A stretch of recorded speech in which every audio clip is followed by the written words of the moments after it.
What's going on, everybody? Welcome to the Gauntlet on a Saturday night. I'm your host, JT Shiesty, James Tatum, Philly Jim. I'm known by many things. And we're here, and we're going to bring you guys some really good conversations going in the NFL, all that kind of stuff. We got Megan Price in the house making her return. It's been a while. Sorry, I'm having computer issues. It has been quite some time since we've seen you on here, Megan. Queen of Hoops, even though, obviously we see you on the sip-off every Thursday. So this is definitely something that I've been excited to have, a collaboration between the sip-off crew and the Gauntlet crew. So very exciting stuff to have you here with us tonight, Megan. Absolutely. I'm glad you guys have me on tonight. Now, I do love basketball. Y'all know that, but I'll talk any sports. 100%. So I'll jump in there with you guys. 100%. So, guys, we're going to go around and we're doing theme nights on the Gauntlet. So I'm going to start us off. Temple Owls football back in the day. I was actually on the staff as a student equipment manager, and that was really like an experience for me that got me some good. It helped me out on my resume when I was like getting other jobs in sports. So. But go ahead, Dom. Hit us with it. Temple's John Chaney, right? Oh, 100%, bro. John Chaney is my favorite college basketball coach John Chaney is a legend. He has a statue on campus. It's dope. It's really awesome. Sweet. We're out here. Where is it? Wait, it's small. You can't see it. I don't even know where. That's Mac. Is that Michigan State? That is certainly E for EMU. My alma mater has beat Duke in the tournament. Has yours? Mm-hmm. Listen, we're not going there. We're not going there, okay? It's not March yet. It's so close. It's so close. I'm ready. Like, I told Kennedy, I was like, your birthday's coming, and that's the only time I come home during the month of March is for your birthday, because the rest of the month I'm at a sports bar drinking somewhere watching basketball. Yeah, March Madness. There's nothing like it in sports. It's best postseason tournament ever. Oh yeah, absolutely. Jay, how about you? Hit us with it. Anyway, Jay Nelson, purple and white fight, Abilene Christian University. Graduated from that class of 21 with a major in convergent journalism and a minor in English. Came there out of the military, and they embraced me and everything. And by the way, I'd like to send a shout out to a couple of professors of mine, Kenneth Pybus and Dr. Doug Mendenhall. Thanks for being mentors to me while I was out there. And ACU all the way. Awesome stuff, bro. And they did get the upset against Megan's Longhorns, but Megan, you repping Texas tonight? I am, and I actually didn't go to Texas, but that's the college I claim. I went to Clarendon Junior College, a local JUCO here, and they have a pretty good basketball team too there. I probably could have walked on there, but I just I don't know. I had played for so long that, from like age 4 until I graduated a year early, and I was like, man, I think I want to explore other things. And I ended up getting a speech degree there, associates, and I played softball. But Texas is still my team, and never Texas Tech. Softball chicks. Stop drooling, Dom. All right, guys. It's the pants, isn't it? So we're gonna start with our Super Bowl conversation here tonight. All right. Super Bowl. So the Los Angeles Rams win their second Super Bowl championship. Late rally, an 11-play, 79-yard drive that took up quite some time. And Cooper Kupp getting the Super Bowl MVP with his 2 touchdowns, including the game winner. So, Dom, what were your thoughts on this game, and how are you going to start us off with this Super Bowl combo tonight? Great game, as we all kind of expected. Not as high scoring as I think a lot of us thought. When OBJ went down, I was kind of concerned for the Rams. The Simpsons almost got it right, because about 5-6 years ago they said Rams Bengals in the Super Bowl, because as some of you may or may not know, Homer Simpson is a Cincinnati Bengals fan. But no, I did not know that. Great game. that was all 99% of the time, unless it's Tom Brady, playing in the Super Bowl, all I ever want to see is a good game. And, happy for Matt Stafford. And, but 98% as much congratulations to the Bengals, because there was lots. I'm pretty sure the Rams may have been the odds-on favorite to be in the Super Bowl in the preseason, but who amongst us had the Bengals? I mean, let's be honest.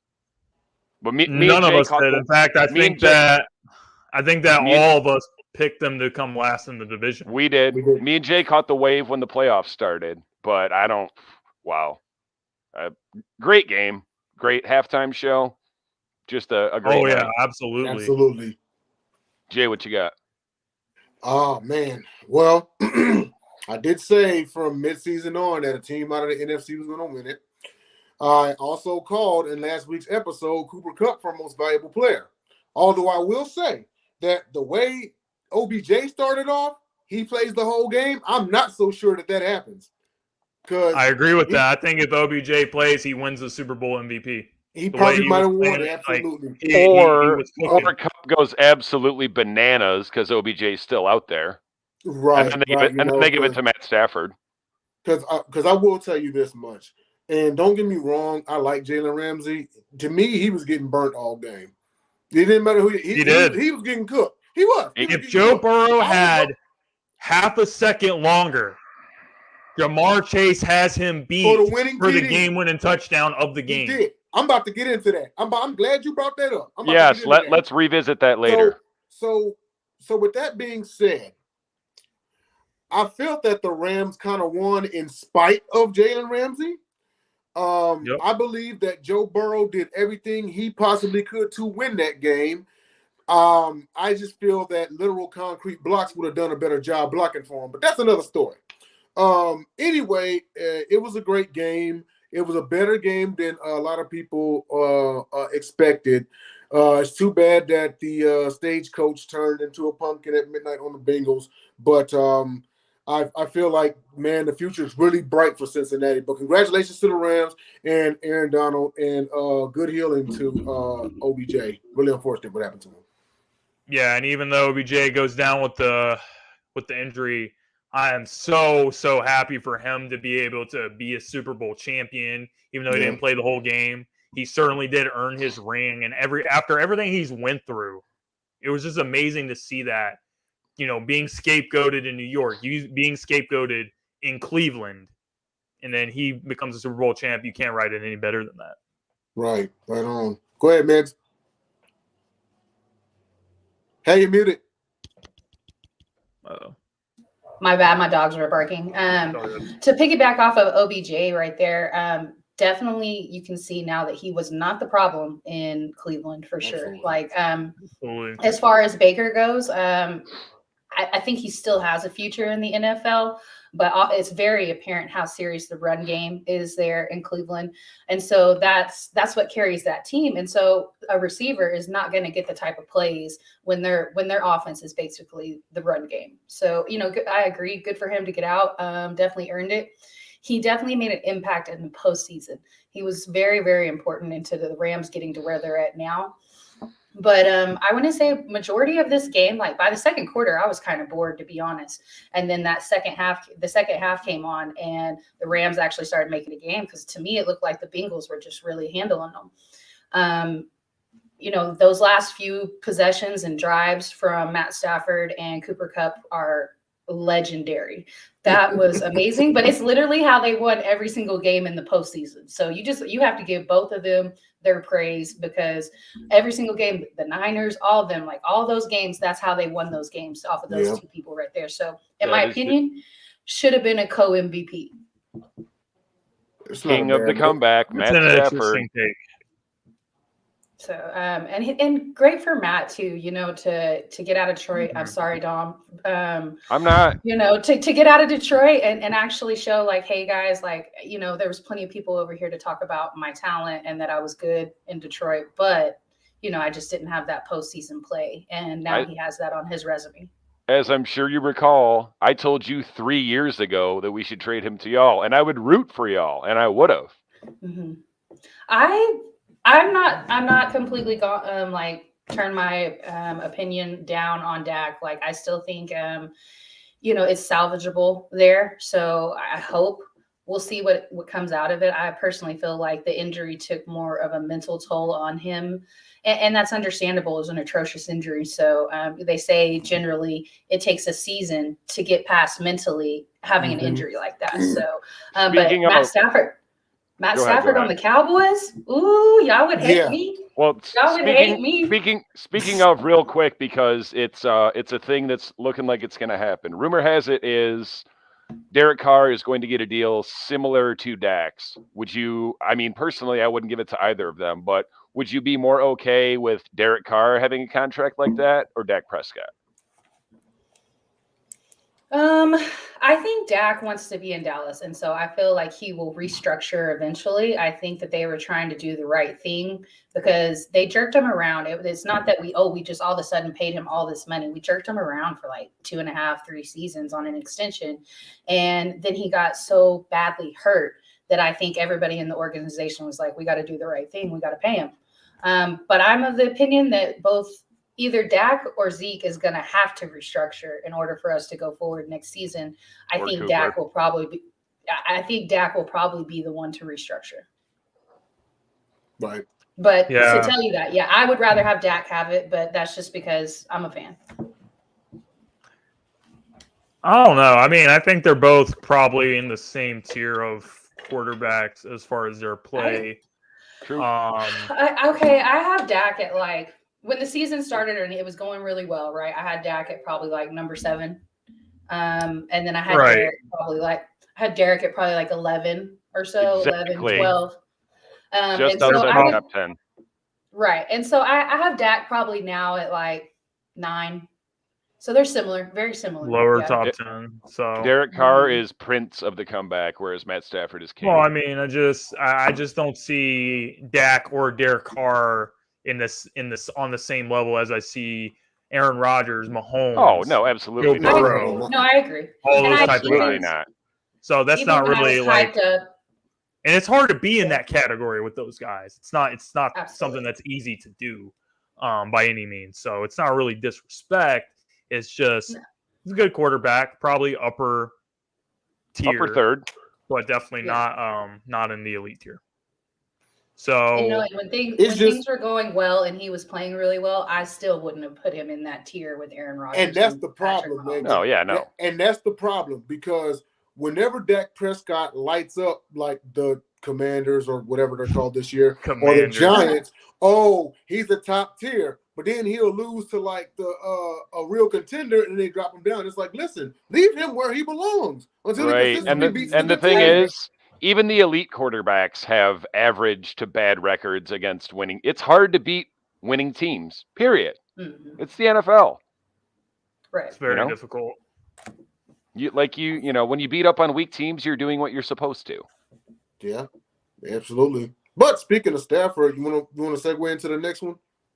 Yeah, we got it, guys. So there's been a lot of debate around, is Matthew Stafford a Hall of Fame quarterback now that he's won a Super Bowl? So I'm going to honestly share my opinions with you guys, because if he is a Hall of Famer, he's not a first ballot Hall of Famer. Yes, he has really good numbers and everything like that, but where's the real accolades for him? He's been to 1 Pro Bowl. He's not had a first-team All-Pro. Any first-team All-Pro. No All-Pro. Russell Wilson has not had a first-team All-Pro either. So these guys, yes, they won a Super Bowl. They were good quarterbacks. Not saying that they didn't contribute a lot to why they got there. But when have I ever looked at Matthew Stafford and said, yep, that guy is the best quarterback in the league, or he's in the tier with the best quarterbacks in the league? Has he ever been in the tier with Aaron Rodgers, Tom Brady? Has he ever been in the tier with Peyton Manning or Drew Brees? No, he has not. And I don't think that even on the back end of his career, he's going to get into that tier. So Let I me don't ask really. you this, then. My opinion is I don't really believe in giving out gold jackets like it's candy on Halloween. Here you go, trick or treat, everyone gets one.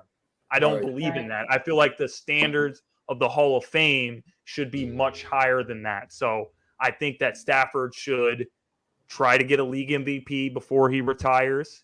I think he should try to get a first-team All-Pro or at least a second-team All-Pro before he's done playing. Because I don't really think that, outside of this miraculous run that they had, I wouldn't really say that he's proven that, yep, he's one of the all-time greats. But at the same time, there's probably guys that are worse than Stafford, yet they're in the Hall of Fame. Yeah. Right, yeah. But that was because the game of football has just changed a lot now. So that's why I really feel that the standard should be higher. Troy Aikman. Oh, I like Terry Bradshaw. I like him too, but he's in on rings. He's not in on stats. Great. Granted, the league was different back then. Yeah. Right. Okay. The team around him was better. Go ahead, Dom. Since we're talking about Stafford, and since comparisons get made all the time, would you say that Matt Ryan is considerably higher as far as a chance to be a Hall of Famer? Because they get compared all the time. Yes, Matt Ryan has an MVP, but even the year he won the MVP, I wouldn't say he was one of the best. They're pretty much the same quarterback. They're pretty much the same quarterback. Matt Stafford doesn't blow that. Matt Stafford doesn't blow that lead. Well, Matt Ryan probably has better numbers than Stafford. I don't know that off the top of my head, but he's got better numbers or as a better win-loss record. I gotta quote Jalen Ramsey on this one, and Matt Ryan is the most overrated quarterback I've ever seen in my life. Thank you. Like prior to the last couple seasons, because they've been pretty good. Matt Ryan, like minus his MVP season, he's Andy Dalton in a dome. Why did you bring him up? Why you bring him up? Don't blame me. Blame Colin Cowherd. I hate Andy. I mean, I wouldn't say either of them. I wouldn't really say either of them is first ballot. Okay. I think Russell Wilson's probably a better comparison. Right now, he's not first ballot. Because they both have a ring, and their numbers are kind of He's got similar. some runway left on his, to add to his resume. Okay, let's say at the end of it, he's got all of Dan Marino's passing records broken, and he's got the ring. Does he get in then, first ballot? And if so, why not? I'll give you a scenario. If he gets another ring and wins the Super Bowl MVP, then I'll change my mind. Oh, for sure. That's fair. It's feasible. And the Rams have a good chance of repeating. So there's that. There'll definitely be one. Yeah, I don't know about that. I thought so too, but we'll get into that when we do the NFC or the NFC West. Yeah, we'll say that for another episode. But go ahead, Jay. Yeah. All right, guys. So we're gonna move on to our next segment. Over the next couple weeks, we're gonna be previewing some divisions before free agency. We're starting with the NFC North.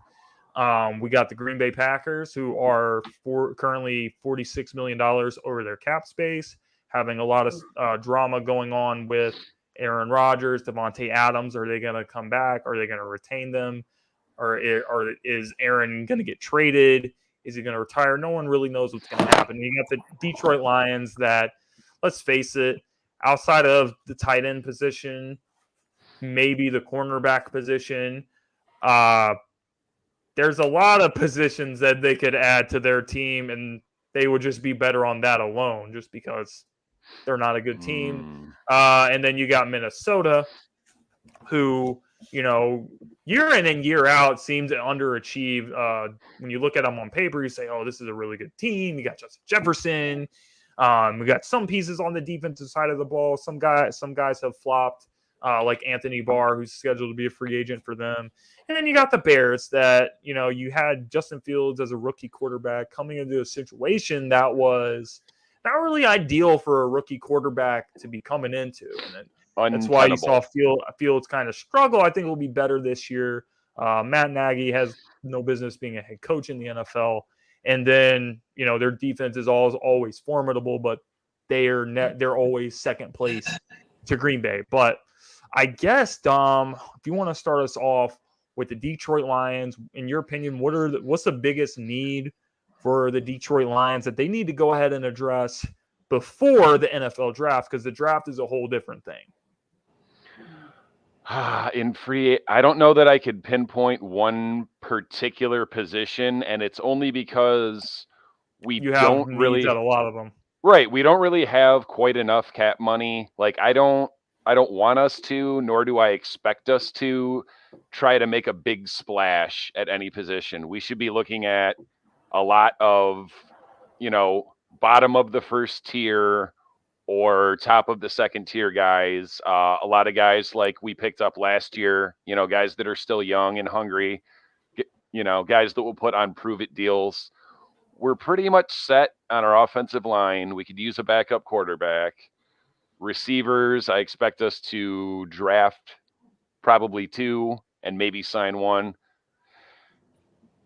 Yeah, there's not any one thing that sticks out. I would say D end or linebacker as far as top needs in free agency. Well, you guys are stuck with Jared Goff. There's literally no way around it unless you guys just outright cut him and eat the dead money, which I don't think you're going to do. I'm okay with it for one more year. Keep him as your backup. There's your backup right there. The backup quarterback of the Detroit Lions this year should be whatever quarterback that's in the draft that they're going to pick. Because let's face it, Dom, you guys are not going to, be in the sweepstakes for Deshaun Watson, Russell Wilson, Aaron Rodgers, anyone like that. So that's fine. We don't need a quarterback that's going to cost that much money. I got a name for you for backup quarterback. You guys are going to have to take a chance on one of these. I know you don't like the quarterback class. None of us do. But you got no real choice. Get somebody young on a rookie deal. Give them a couple years to see, hey, don't even have to. Something. And then if they're not the guy that you want to build around, and then you're in position to get there to the team and kind of develop and go from there, then you'll kind of see that this is the I've got a name for you that will come stupid cheap, and you probably forgot he was even a person. Josh Rosen. Oh, really? Mm-hmm. He can come be the backup. He can come be the backup. I got a potentially better name, Ryan Fitzpatrick. You're always hyping up Ryan Fitzpatrick, bro. I would take Fitzpatrick as a backup. I like Fitzmagic. But let me ask you something. Who plays better between the two? And Ryan Fitzpatrick would actually make a perfect stopgap until 2023 draft. Saying that someone's better than Goff is not really saying much. Goff is not good. Although look at his numbers in totality last year. He's got baby hands. Yes. He's got small hands. But ultimately, he did everything that I asked of him last year. A 2-to-1 touchdown to interception ratio, over 65% completion percentage, and he cut down on his fumbles. We don't need a superstar quarterback. I was going to say, he wasn't terrible this season. He's not as bad as everybody makes him out to, in my opinion. Now, was he better with the Rams? Obviously, Sean McVay made the entire offense better defense, better O-line. to cater to Jared Goff. He got to one Super Bowl. Yes. He did, exactly. So that's what I'm saying. Like, he's not as terrible as everybody makes him out to be. You watch. Mark my words. He still got baby hands, though. Mark my words. It may not translate to a whole bunch of wins, but if our starting 5 offensive linemen played exactly 0 snaps together last year. If our starting 5 linemen play 12, 13 games together, you will sit there and watch Jared Goff pick teams apart. Because any quarterback worth their salt can do that when given time. Look what he did with the Rams. Mm-hmm. I agree with what Tyler said. That's what I was going to say. They do need linebackers. Your secondary, you have not that bad. How you got Jeff Okudah coming back. Dom, how do you say what's his name from Penn State? The corner. Amani Oruwariye, steal of the draft that year. However you say his name. Say it with me. Oruwariye. He's sweet. No, it doesn't matter. I'm not gonna try it. I'm not gonna do it. And now Okudah can come back and not even have to be the number 1 right away. That's why I said, and you remember hearing me say it, hiring Aaron Glenn as our defensive coordinator was huge. We will. If we're not going to re-sign Walker, which I imagine he either gets a deal or at least gets tagged, we do need another safety. Maybe 2. Did the Lions have the Lions had Quandre Diggs, right? Remember before At you one guys point in traded time, him? they Yeah. did. Yes, Yes, they the did. Lions Great. had Yeah, Quandre bring Imagine him what Diggs. school he went to. You guys should bring him back on a 1-year deal or something. I totally He's would. gonna be a Texas. free agent. I love Quandre Diggs. Love Quandre Diggs. I think Andre y'all Diggs need a is stud Diggs. line. I think y'all need a stud linebacker. I think you We need de- we somebody definitely that's do. going to come in Devin like Lloyd. Micah Parsons, that's going to come in and but also your defensive coordinator. I don't know who y'all's defensive coordinator is, to be honest. Tyler says Aaron not that Glenn. bad, Dom. Their pass defense was ranked like 27th. The talent Tyler's has to dropping catch facts up on to you, the bro. effort. I mean, But, it's I mean, a when bunch you of get young somebody guys. coming in- The effort? You're talking about the effort when the only positive thing people said about the Lions was how hard they played because of the culture that Dan Campbell's trying to build. That's So, a good thing, though. How is this indicative on their willingness to try hard? I don't think it's indicative of that. I think it's indicative of you guys just don't have talent on your football team. We're definitely lacking in talent. But look what that low talent team did to the Cardinals. So do you think it would be smart for the Detroit Lions to sign a good starting caliber safety in free agency or draft one in the first round? Depending on who's available, Jesse Bates is not going to happen. I haven't No looked way. too closely at the rest of the safeties. I like Kyle Hamilton, the safety from Notre Dame, a lot, but I don't know if I like him at the second pick.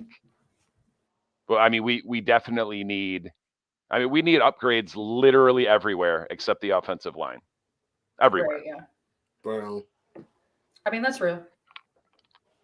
Okay, so moving on from But the damn Detroit. it, that was the most exciting 3-13 team I've ever seen, and I've never been more Moving hyped going on into from the Detroit, next season.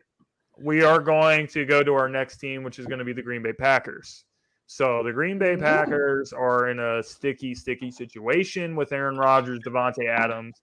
There's a lot of reports that the Denver Broncos are making a strong push with new head coach Nathaniel Hackett to make a run at Aaron Rodgers. They have called Green Bay and asked about it, but they have not been able to get anyone on the phone because Green Bay is not picking the phone up on that. But I don't really see Aaron going back there. I don't. I feel like his time in Green Bay has kind of come to an end. And then what are you going to do to make him stay? You're going to give him like the highest quarterback salary. Yeah. I don't. That's all they at can this offer point, him. it's not. I don't think it's about the money for Aaron. I think Aaron probably wants to win another after 18 seasons, it shouldn't be about the money. You a got Super your Bowl. money. And he should know by now. Even if he leaves the game, he's going to leave the game the most talented quarterback, the most talented gifted thrower of the football that anyone has ever seen. And that's not his fault. That's Mike McCarthy's fault, Dom. Yeah, I mean, some of it's on Aaron Rodgers. So he probably should have left Green Bay when he was in his prime. To be honest with you, true that. Even though his prime is him and his fiance broke up, right? So I don't think we see him in California like everybody was predicting at the beginning of the season. I don't know. I think he might retire. That's where I'm at. And I think as far as Green Bay goes, you have to just start thinking about the future. He showed you how he felt about things in the preseason and camp when he was not showing up. He already showed you exactly how he feels about the organization. He knew he was stuck for a minute, and so he figured it out, to get through the season. I don't know. I think he retires. As far as A-Rod goes, and I'm going to just go bold on this one. I think that the 49ers are going to reach out, and here's why. First of all, they whiffed on them. They whiffed on them in the 05 draft and got Alex Smith over him. He should have went to the Niners then. Second off, of course, he's a native Californian. He grew up a Niners fan. And third, the Niners are looking at getting rid of Jimmy G anyway. So why not try to make a push for Aaron, bring him back home? You said you didn't want to go to a rebuilder. You wanted to come to a contender. And Aaron's going to feel like, well, hell, if I can't beat him, join him. Well, I'll do you one more on that one, Jay, because I've been reading some recent reports about Trey Lance, the quarterback they took in the draft last year. Mm-hmm. The 49ers have said that while they're still high on him, many people within the organization do not believe that he is ready to be a starting quarterback for the 49ers team. And He's that not. the plan That may is be plausible. probably Neither is Jordan Love. that's another thing I was going to get to. But if you're looking at it, what if you call the Green Bay Packers and say, "Hey, who are you higher on? Trey Mm-hmm. or are you higher on Jordan Love?" Or Jordan. Yep. I like And then that would bring up something. The 49ers are a team that, I think it was a good move for the Niners to have a plan in place for a young quarterback to develop. Right. But, they're not really a team that needs to go through a developmental process with a QB. They're a team that needs to try to win a Super Bowl right now. They were probably a dropped interception from beating the Rams and going back to the Super Bowl with Jimmy. I don't think San Francisco even realized or thought that they were going to be that good. Because they were so good. That 10-game stretch of the last part of the season, they were but so how good. often, It was how often does that play out? Football. You can't tell me even they didn't think that Garoppolo was going to get hurt. I thought he was going to be healthy. They'd be having a down year, and then they trade him to Washington. Hurt or benched this year. I thought Jimmy was going to be the Carson Wentz of this season. Trey Lance isn't ready, but he's not getting any raw, not playing. All of this is added on to my point. You said Trey Lance ain't ready. Jimmy G, we know who he is. The mistakes he makes, he's not going to grow. This is what you're going to get from Jimmy G. And the 49ers are like, we were, like you said, a drop INT away from the Super Bowl. Aaron Rodgers can put us over the top. So I wouldn't be shocked if they reached out and was like, hey, what you think about coming home, bro? What you think? We got the same pieces. You know what I'm saying? What would it cost them? And even Joe Montana and Steve Young have also – they're also kind of – when they were asked about it, they said neither of them, who's two franchise legends, two NFL legends, he said that they don't think Trey Lance is the guy. They don't. And it's sad because Trey hasn't really got a chance to prove if he is or he's not. I don't think he needs to be the guy any more than Jimmy Garoppolo ever needed to be the guy. It's kind of like Jalen Hurts syndrome. None of the people want to say that he's going to be able to be a starting quarterback in the league. And, I don't think you got to give him time. I don't think he's got nearly as many doubters as he did. Mm-hmm. Well, and then also, to be fair, Jordan Love only had one game. So if you're saying that about Trey Lance, we got to say it about Jordan. But he's been riding the bench for 3-4 seasons. If I had to choose between one of them, I would choose Trey, though. If I'm being honest, just two. Tell me. 2 between Jordan Love and Trey, I would roll the dice on Trey. Right, but hey, we're at the midway point of the show. Dom, you want to speak to him about something? Yes, the Score No Score app. It's live in-game betting. The coins to bet on are really cheap. It's prop bets. You can go in before a game, during a game, and bet on basically anything. Who scores the first, for baseball, whatever. And football. Yeah. Baseball and it's baseball and football. Baseball and football. So when, if ever, we see an MLB season, you can go in and bet on how many innings the starting pitcher pitches, who hits the first home run. You can literally bet on anything. Who gets the save, who gets the hold. It's cool. Go check it out. Opportunity to win a lot of money, and you don't have to be any sort of sports whiz to do so. Okay, so next team we're going to talk about is, and honestly, just to wrap up the Packers, I think that outside Aaron Rodgers, Devontae Adams also probably likely going to leave too. So I think drafting a wide receiver in the first round is in play for Green Bay, if not, signing a free agent there as well. There's a lot of good free agent wide receivers. that they would be able to get, but with their cap situation, it Michael seems Gallup like is a free agent this year. Michael I and keep Gallup forgetting about him. Gallup, yep. He is now. He did tear his ACL, so we're not going to see him probably during the regular season, or at least not the first half of the season. But I mean, as long as he's not Kawhi, he's not going to stretch it out for the entire season. According to a recent report, the Dallas You had to Cowboys say that. number one priority is to re-sign him before he hits free Okay. agency. Well, I really feel Yeah, like I would rather we stick with Coop. I was going to say I love Sorry, Amari. go ahead. I think like it's more likely that the Cowboys are going to release Cooper to get cap space. what I I'm was going to thinking. say, do And you love then- him at $20 million a year? And I then don't. they're gonna roll with CD, Michael. CD's so good, man. And then we Cedric lucked Wilson. out with that. Cedric Wilson, yeah. Oh, and remember, Dom, when you told me about how I was hyping up our number 4 wide receiver, and then he came in and had a big year. Oh, he's gonna be. Your receiving core is out cold, as it should be, considering what you have invested between draft picks and contracts. I mean, all right, guys. the best franchise in the world. What do you guys think? What are we thinking about the Minnesota Vikings? Because this is a team that with Kirk Cousins, this is likely going to be his last year in Minnesota. I don't know how the NFC North is so unpredictable now because if Aaron Rodgers comes back, Green Bay's winning. If he doesn't, then a team like Minnesota comes into play because they've got talent. They've got Dalvin Cook. They've got Justin Jefferson, obviously. They've got Thielen still there. So, they got good pieces on offense. They got, their defense is kind of lacking the playmaking. They need a real difference maker on that side of the ball again.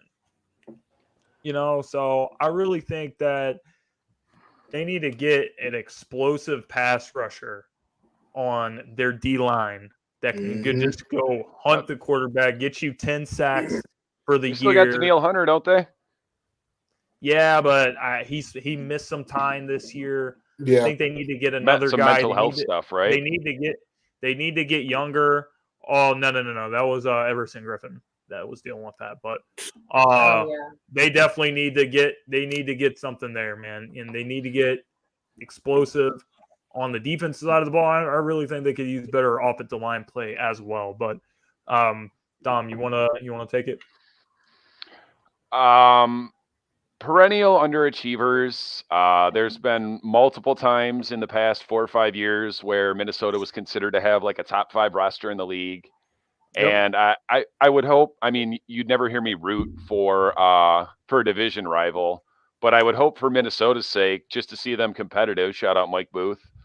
The scenario with Kirk Cousins as their quarterback is starting to remind me of Dallas when Jason Garrett was still the head coach. It's like, you know what he is, you know what he isn't, you know what he's capable of, you know what he's not capable of, like time to turn the page.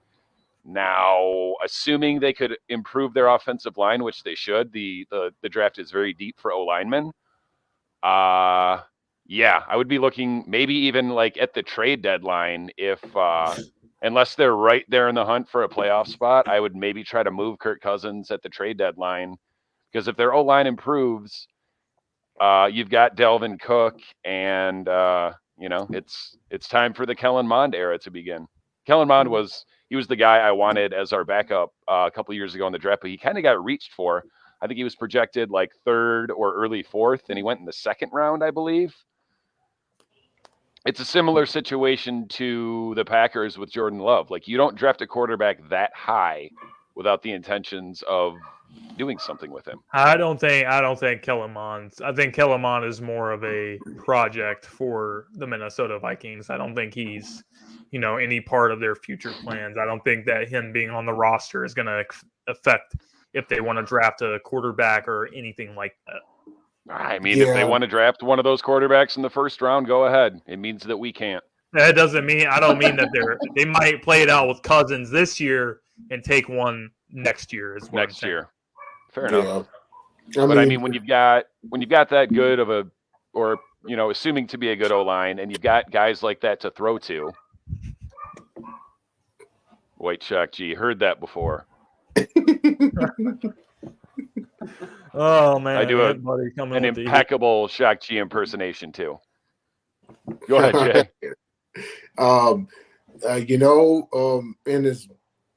And we know anything can happen. I kind of see Minnesota trading Kellen Mond in order to get picks to strengthen these holes. I know we haven't seen anything yet from Kellen Mond, but every year there's a team needing a quarterback and whatnot. I don't see them coming to the Texans. I think that we're going to go with Davis Mills. But as far as the defense goes, you say they want a guy that's going to get you 10 sacks and whatnot. I could see somebody move. I can see them trading up to possibly get Hutchinson out of Michigan. Please do. That'd be nice. Please do. So I could see that happening, and Minnesota can have their pass rush back in like 2016 when they faced your Eagles for the NFC Championship game, Jimmy. So And lost by 30 points. Yeah, and then got slaughtered. Go So, yeah, Sorry. So yeah, I could see them definitely doing that as well as trading Kellen Mond and strengthening. I don't know what's going to happen between this coach and Kirk Cousins, because you know what they say, man. They come out on the news and like, and he's GM, our guy, he's our quarterback. Turn right around and then trade him. You know what I mean? Here's the thing. I'm getting That's the feeling, facts. Yeah, getting the feeling that they're saying this right now, but really, that new head coach wants to start over with a new guy. He just don't know who and it is. And the GM as well, especially. Yep. They just don't know who But when you have a new GM and a new head coach, they want to go get their guy. I'm going to draft, trade, doesn't matter. I'm going to go bold and say you will not see Kirk Cousins take a snap come September for the Minnesota Vikings. They're going to move on. Interesting. Wow. Really interesting. So our last team, guys, is going to be the Chicago Bears. I'm going to make it real short and sweet. I think that the biggest need for the Chicago Bears is clearly the offensive line to, protect Justin Fields from getting hit. And outside of that, wide receiver. Allen Robinson is scheduled to be a free agent. Very good wide receiver. Probably going to be a big pickup for some team that's lucky to sign him in free agency. But look at the young quarterbacks that have, come into the league like the last few years. For example, you saw Joe Burrow. You need to get a young quarterback and a young wide receiver so they can go through that developmental process together. Joe Burrow and Jamar Chase, Jalen Hurts, Devontae Smith. The list goes on and on. So I think that offensive line and wide receiver is something the Bears need to really, really go after during free agency and the draft. Go ahead, Dom. Exactly what I thought was going to happen, and it's unfortunate. Again, I don't ever root for my rivals, but y'all know by now that I do root for a new chapter to be written in age-old narratives, and that is Justin Fields and Ohio State quarterbacks. But unfortunately, the situation he finds himself in now is new head coach, which means new system, new GM, and no first-round pick. So now that GM and that head coach have a guy that is not their guy and no first-round pick. So I'm going to make a similarly bold take. I don't think it'll happen this year, but I see Justin Fields elsewhere in 2024. Interesting. Dom, if I had $1 for every time I heard you say that you want someone to change the narrative of Ohio State quarterbacks, I could probably afford to hire us our own graphic design. Hilarious. Wow. Have I said it that many times? Y'all know I don't care about Michigan football, so I don't vehemently root against. You and Ohio State quarterbacks is the equivalent to Kyler's. Yes, I think the Bills are coming out of the AFC, but I hate their fans. But I hate their fan base. You guys know it's true, though. It's not nearly that bad, but I see your appreciate it, and I am a boy genius. I am a boy genius. That is facts. But guys, we got to go to our Mexican. We got to go to our player of the week, Champ Bailey. The champ is here. The champ is here. So Champ Bailey won a Super Bowl with the Denver Broncos. He went to 12 Pro Bowls in his career. He had 3 first-team All-Pros, and the guy's a clear. He's a clear Hall of Famer. There's no way around it. He was getting interceptions. He affected the game in other ways too. The problem with defensive backs in general, not just corners, but some safeties too. These guys are afraid to hit people. These guys are afraid to make plays in the run game. There are not a lot of guys that are aggressive the modern era. Like Jalen Ramsey is one of those guys. He'll get in your face. He'll come up and make big tackles. Champ was not afraid to blow a play up too. Yes, he could lock down your best receiver week in and week out, but he was also about that. He had the swagger and the mentality of a great defensive player, and that's why he had a great career, and he was definitely one of the catalysts on the 2015 Denver Broncos, led by Von Miller, but definitely having him on the back end was a huge part of their success as well. Champ Bailey, is he a Bulldog as well? Yeah, Yes. He went to Georgia. Shout out to Champ Bailey's parents for naming at least 2 of their children after dogs, Champ and Boss.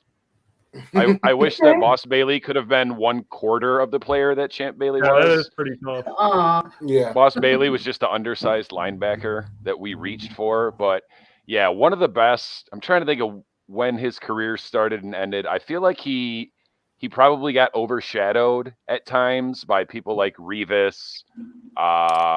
I want to say in the beginning of He his got career, drafted in '99, and then his last year that he played was, or last season. Not as he many played in was people talked about 2013. Champ the way they talked about Darrelle Revis, Richard Sherman, people like that. Charles Woodson. Right. I feel like Champ Bailey, he may not have ever been considered the guy, like the best corner in the league any year that he played, but he was probably top 3 to top 5 for all but 1 or 2 of those years that he did play. But yeah, I love Champ Bailey. Go ahead, Jay. Yeah, I remember, and see Tyler just mentioned his days in Washington. It actually was one of the fairer trades in NFL history was Champ Bailey for Clinton Portis. Clinton Portis. Because Clinton was out in Denver and Champ was out in Washington, and then they flip-flopped. Portis ended up becoming a solid back for Denver, and then Champ became who he was, even though he was getting to who he was while he was in Washington. Mm-hmm. But absolutely deserves to be a Hall of Famer coming out of Georgia. One of the shutdown corners of his time, and just like we talked about. Jahani Bowman. Oh, is he here? What's up, man? What's going on? Javon Hongrave in the building, bro.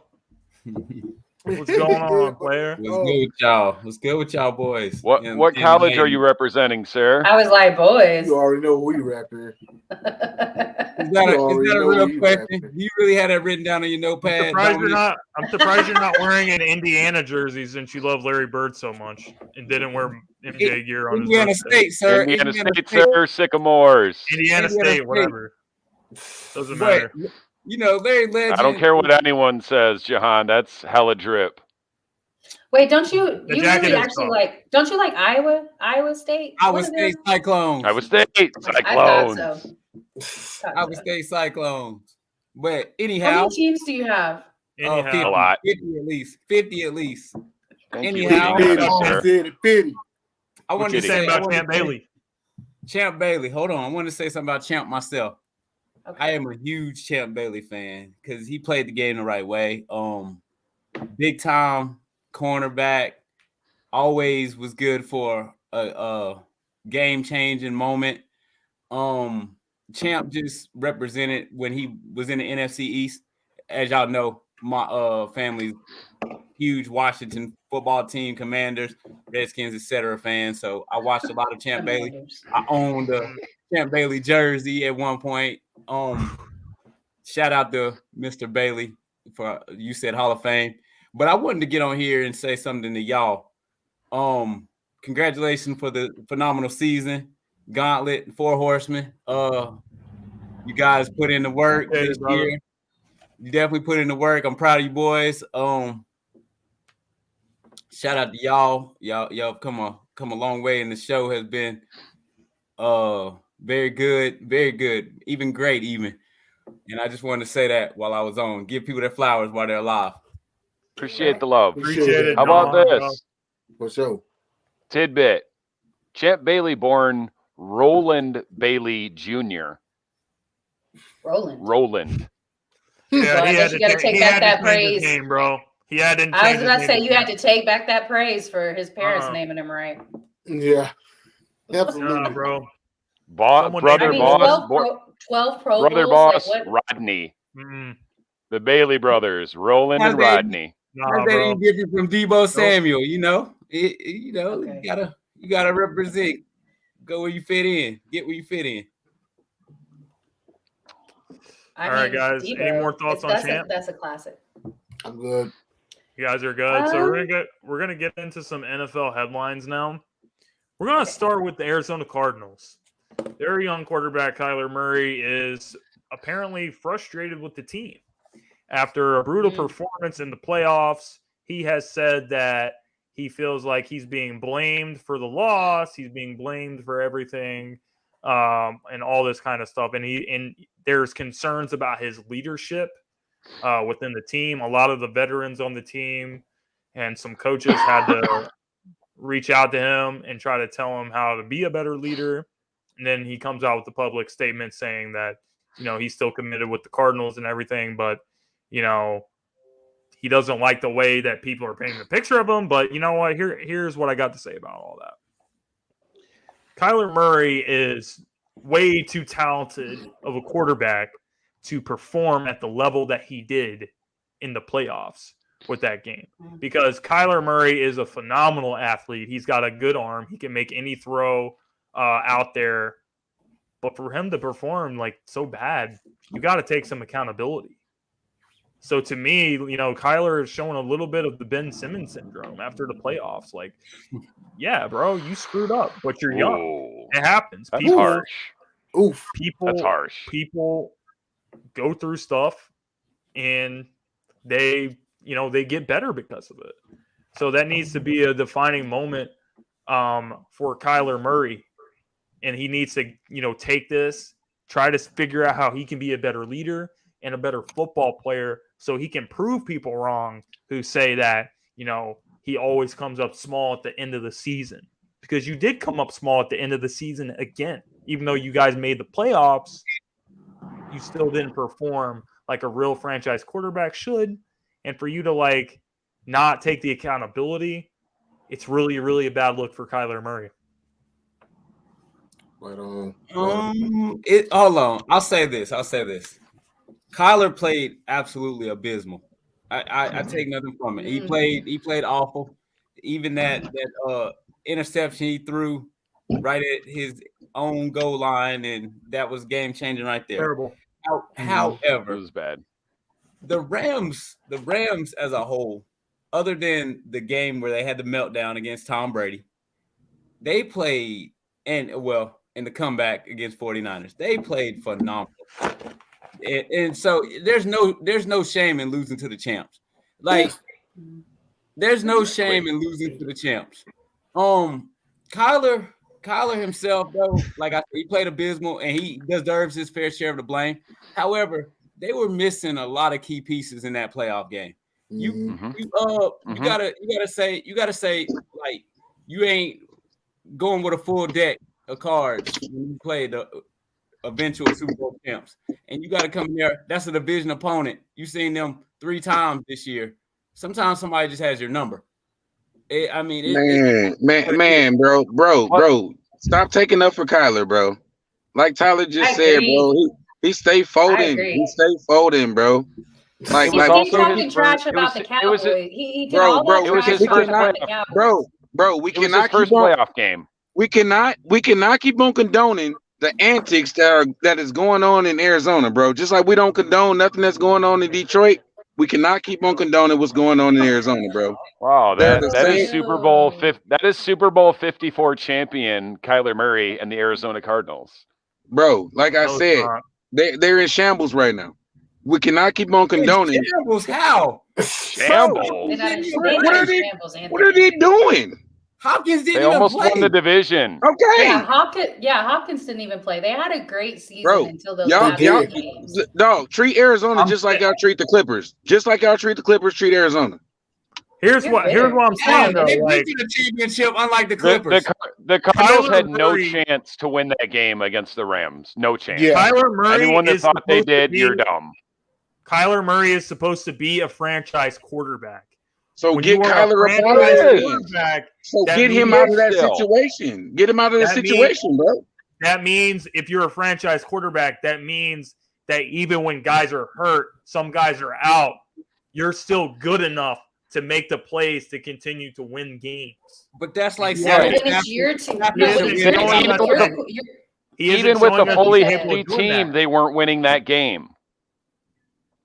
He's they too weren't. I mean, talented but when to you're the leader, perform when you're way the that he leader of did. your team, you're the quarterback. We What already James said. know how this league is. We know how this league is. It's a quarterback driven league. Like we know that when you win the Super Bowl, it's all on you, and when you lose, it's all on you. So I mean, you Yeah. take that on the chin when you know you're the quarterback. Like you take that on the chin, and you move forward. You should take that They criticism. were I'm not not ready, going I'm not to ready win to that call it game. Ben Simmons. It's I'm not ready to call it Ben either Simmons. Listen, let's revisit this next year. If it's he either loses, the quarterback or the coach that takes the blame. Right. You're right. And you're Right. blaming I him. Let's think revisit this I next think year. They both deserve the blame, actually, in this case. They did. Let's I mean, revisit this I next like- year. I like if he Kingsbury. loses in the first I like round again, let's Kingsbury as revisit well. this. I mean, Actually, I don't like think Kingsbury. Kingsbury's I like offense is built Kingsbury. to last in the NFL. I like I him mean- with Kyler. Like Kyler, that's his quarterback, bro. That's Right. literally Right. been his quarterback since what, college? That's- Like that's- literally, name someone I else mean- besides Joe Burrow that's had that sort of success from his first playoff game on. Ben Roethlisberger, but that wasn't really him. That was the rest of the Roethlisberger. team. I Ben can't think of Roethlisberger. Ben Roethlisberger. That's all I could think about. No. And I want to Yeah, correct but Anthony. He did not play college at Texas Tech. He played at OU. Kyler is No, not. Lincoln Riley is his guy. Okay. Yeah. My bad, Megan. So my bad, Megan. Maybe it's high school. He used to Okay. coach Kyler, Oh, okay. so it might be high school. Okay, I don't know. either way, like they were missing pieces. Like you can't. He played bad, but He to did. say the entire loss was on Kyler Murray is unfair. It's not. To It's Jahan's true. to Jahan's point. Even if Yeah, it's Kyler not, played bad, as a but leader, they lost like that. he needs to take accountability for the loss. He Yeah, does wait, take hey, Jahan. accountability, but to Jahan's point, the whole team played bad. The The whole team team was played like the bad. college team out there. They were no match for the Rams. None. Hey y'all. No, Hey here's y'all. an Hey y'all. Hey I blame, this is me. hey. I blame Kyler, but I blame everyone else the same. Right. Hey Jay. You shouldn't Hey be y'all. one Check it person out, man. getting Hey. the shoulder of the blame. Hey. for that Hey, loss.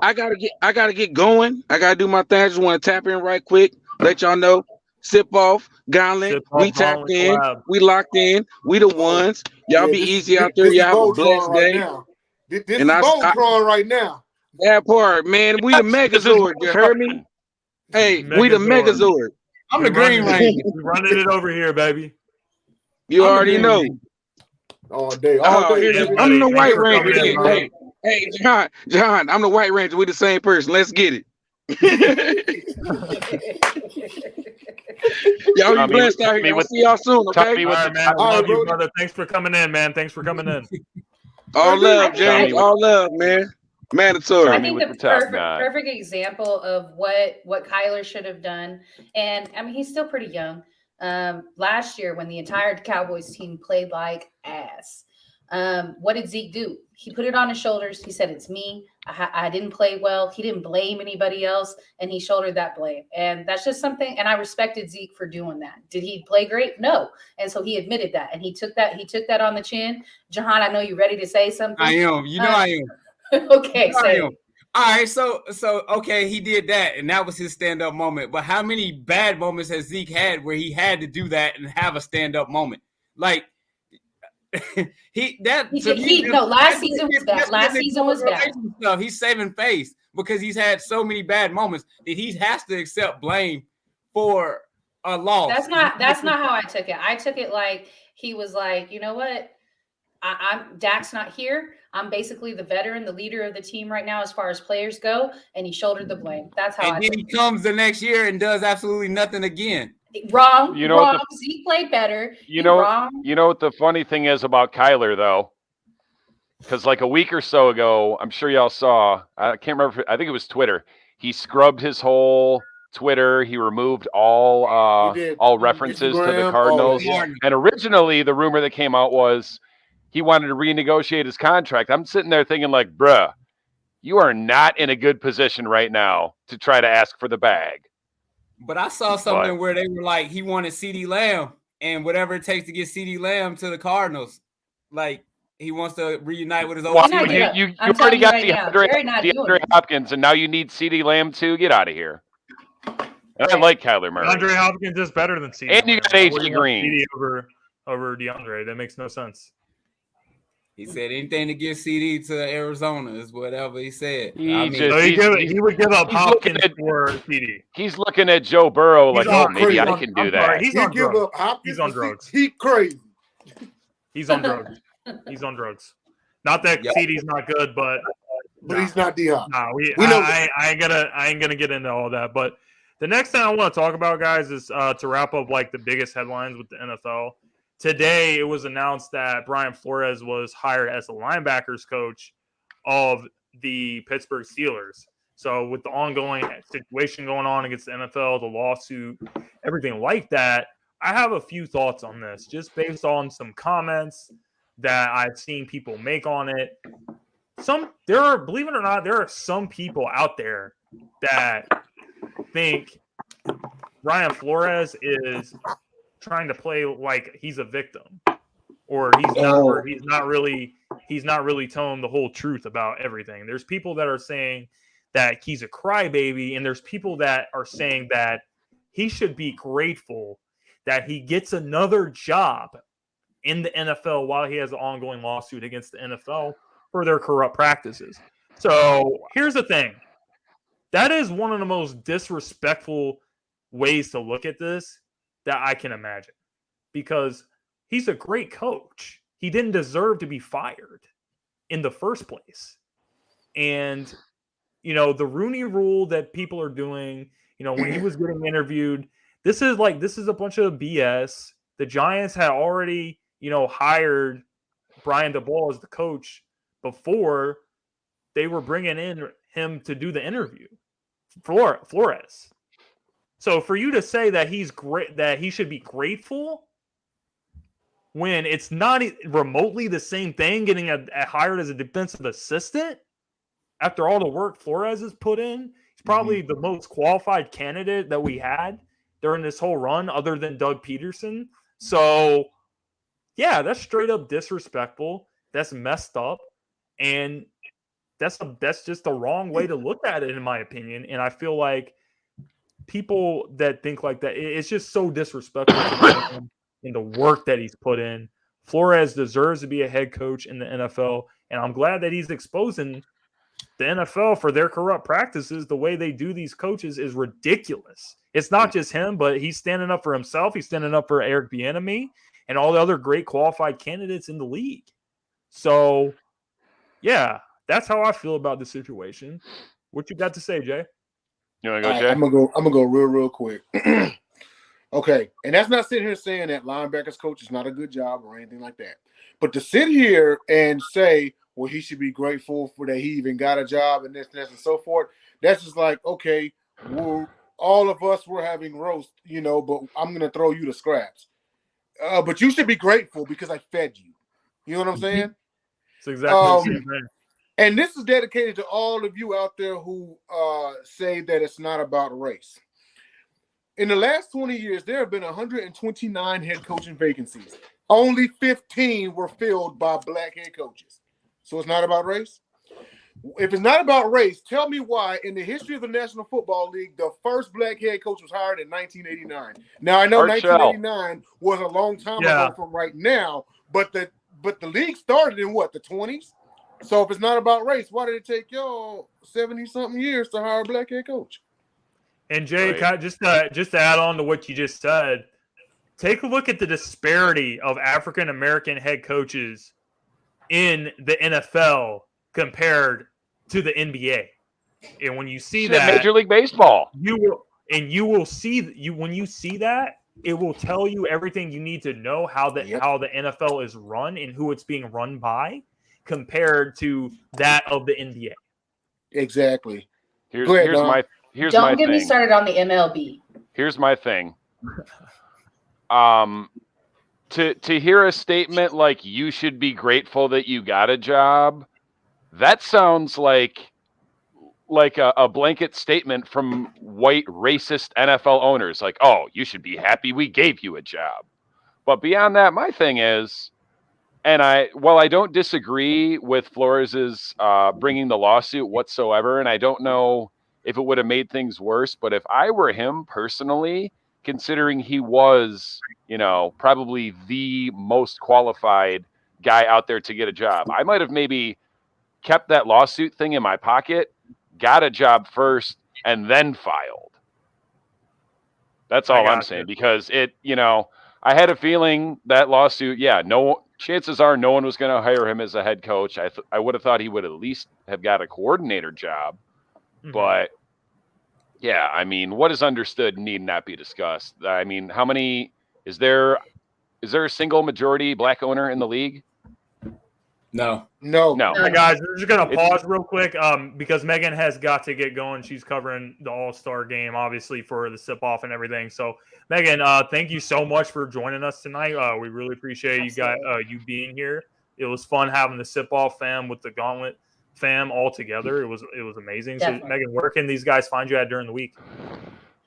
Mondays and Wednesdays at 10 Eastern. You can find me on the Sports Arena. Mm-hmm. Mondays at 8 Eastern, you can find me on the NBA Carousel, and then Thursdays you can find me on the Sip Off, obviously at 8:15 Eastern. The Sip Off has its own YouTube channel. The other ones you can find on Sideline Sports, and then also you can catch me on Women Wednesdays on 806 Sports every Wednesday about 9:35 Central. Wow, you're all over the place. Do you sleep? Not very much, no. Nope. She's always putting in the work, though. Yeah. Thanks, guys. Nice to meet you, Megan. Shut up, Jahan. Bye. All right, so John, what you saying about this whole Brian? All right, situation? So Flores. I want to say first off, he got a raw end of the deal in Miami. The guy comes in, and the last 2 years he's 19-14. He went from 1-7 to 9-8 to end the year. So we gotta give praise to that. However, they were saying he had trouble with his franchise QB, and that was why Miami got rid of him. Because he didn't like him. Yeah, and it's neither here nor there. They went with their guy. They went with the younger guy, and they thought maybe that's the future. That's where the money is. Hey, Miami decisions. He had trouble with the GM because the GM's an idiot, but the owner loves that GM for some reason. And it's like, I mean, when you're a head coach, is the GM your boss? Kind of. The owner definitely is. But when two bosses, when the two guys above you both love a guy that you hate, of course you're going to have issues. But he still won games. He did. He still won games. Wins and losses are what matters. Go ahead, John. As far as the Bill Belichick fiasco with Flores, it was terrible. Bill was probably sauced when he did it. I mean, hey, it happens. I will admit, as much as I hate Bill Belichick, I would love to hang out with him when he's drunk. Yeah, and I'm sure he was like, "Yo, wrong guy. Congrats." He was probably. We've all done it. That happens. Drunk test. I didn't think Flores would get another opportunity in the NFL. I didn't think he would at all. I thought it was a mess with the bull, you get the horns kind of deal for Flores, and I thought he was gonna get blackballed. I thought whiteball. Yeah, blackballed. Yeah. I thought he was done. I thought if he got if we saw Flores again, it was gonna be in a college rank, a college head coaching job, etc. I feel for him, but I feel like on this, I feel like he feels like I took this job because this is my opportunity. This is the opportunity that is going to be given to me in the current state of things. When the dust settles, he might get another opportunity, and I think he will. Now that he's got the opportunity with Pittsburgh, you stay under Tomlin, you stay under stuff like that, which, by the way, is phenomenal considering he was the only active black head coach before McDaniel went to Miami.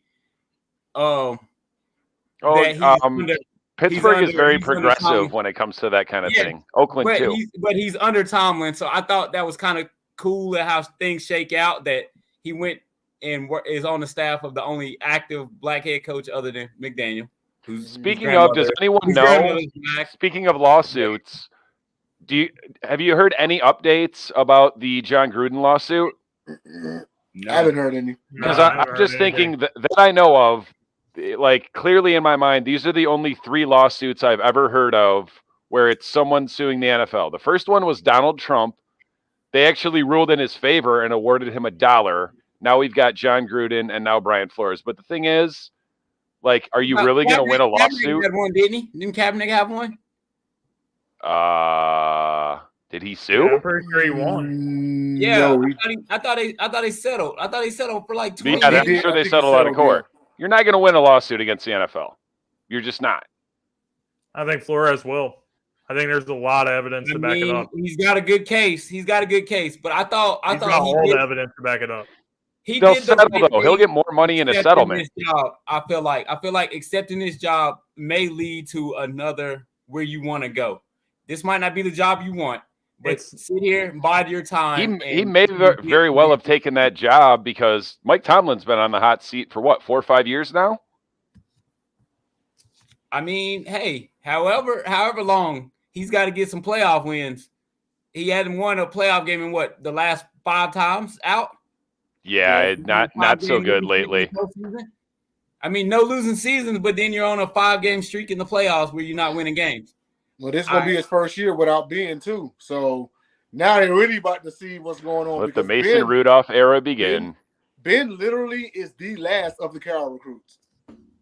Now we're about to see what Tomlin got. I don't know. They need some receivers personally, but no, they don't. Yeah, they need some receivers. They're about to lose Juju. They're about to lose Juju. Oh no, not Juju. You're really putting all your trust in Chase Claypool, bro? Or Deontay Johnson. Claypool's fine. He just needs to stay off TikTok. He needs to learn clock management as well, but that's neither here nor there. Yeah, that's neither here nor there, and that kind of leads us into like sports morons of the week, where we talk about the dumbest people doing the dumbest crap in sports. Dom, you want to kick us off? Come to me later. I was gonna say Dom knows about people doing dumb stuff. Yes, I do. I'm good friends with you, sir. Go ahead, John. I didn't see anybody that did anything this week from my sports moron of the week. Who'd y'all have? Who'd y'all pick? Oh, yeah, okay, I got mine. I know who I got. Forgot briefly. You want me to go? Go ahead then. And it's not even moron. It's almost like I'm gonna go ahead and say it's not cuss language. My sports douchebag of the week is Matt Stafford for watching that photographer fall off a stage, ended up breaking her spine. He just looked and was like, ooh, and walked away. I mean, that was not cool. Celebration though. You're really not gonna like my sports. I don't care. We've all been out drunk with our friends. One of your friends falls down. You laugh, but then you're like, "Are you okay?" I'm not saying he had to jump down there. In the defense, their household checked on the girl, and they're paying her medical bill. They're paying her medical bill. So, yeah. What happened? He was standing up. He saw it happen. He walked away. His wife jumped out of her chair. He was hammered.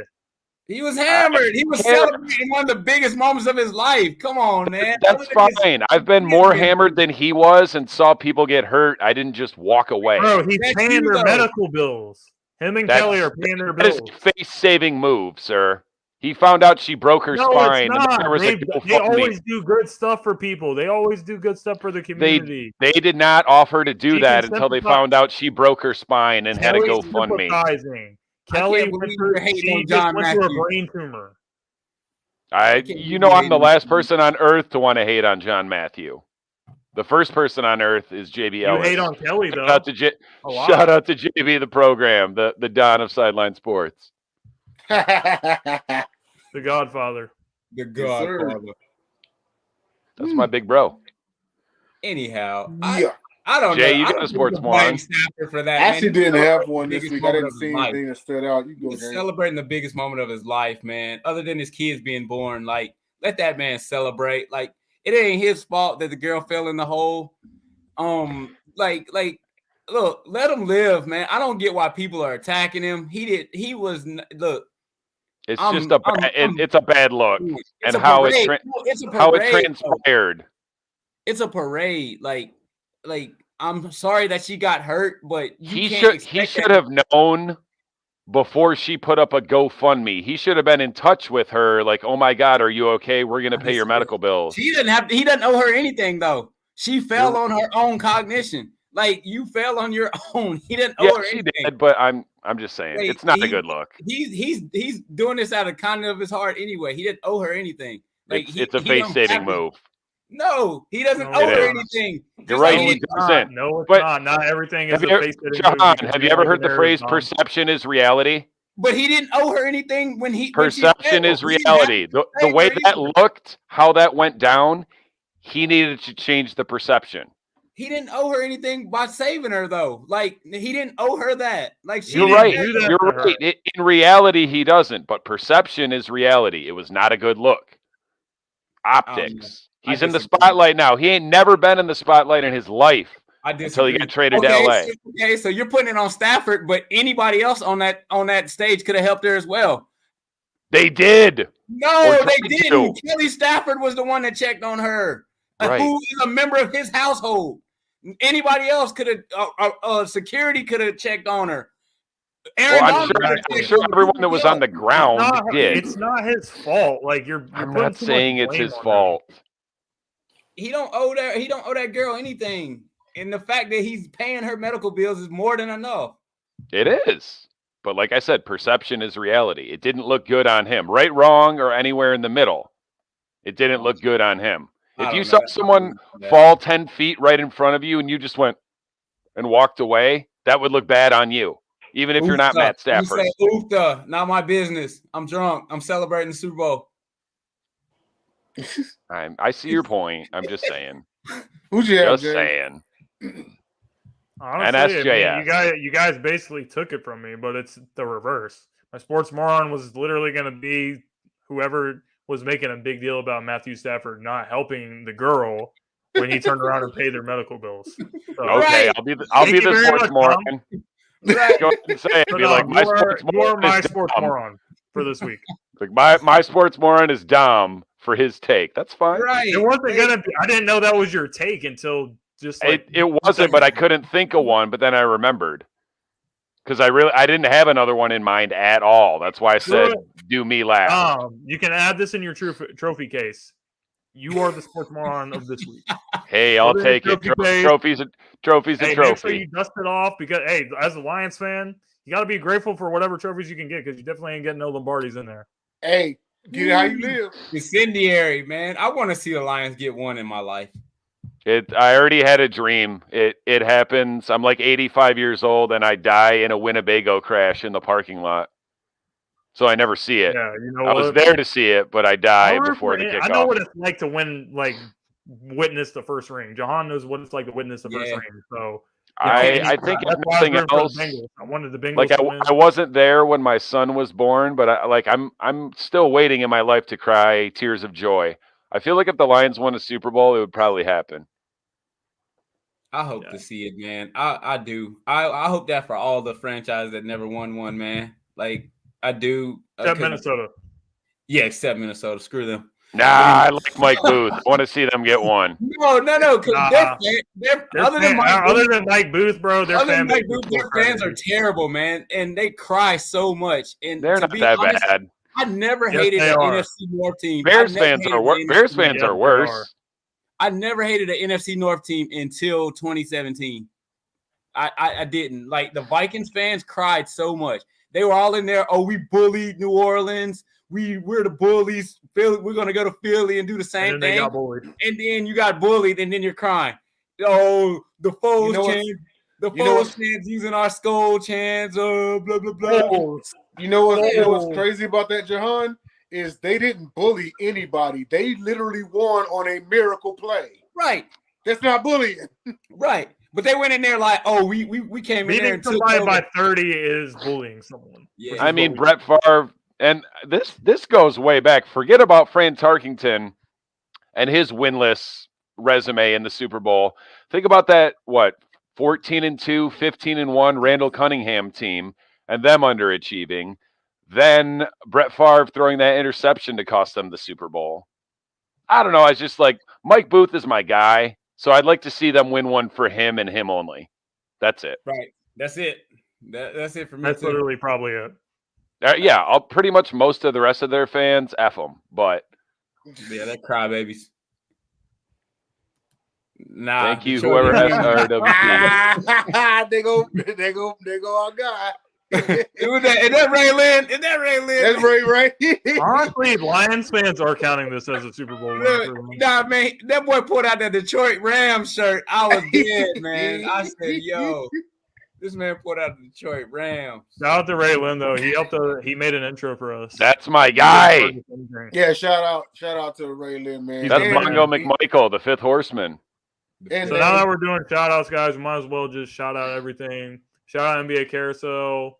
Shout out all the other shows. Jahan, what you got? Part-time public figure. Oh, there you go. Full time. Nah, man. Part-time public figure. You can find me on Thursday nights on the Sip Off, hosted by Megan, Anthony, and myself. You can find me occasionally on guest starring on everybody's show when I get the itch. Jahan Phillips everywhere, anywhere. Take care of yourself and your family. Shout out Tyler Ingram. Shout out Cliff Betts. Shout out Mike Booth. Shout out Kafu. Shout out my conventional Kings fam. Shout out to the Slim Reaper, aka John Shear. John Shear, GVSB. And we'll see you guys on the next episode.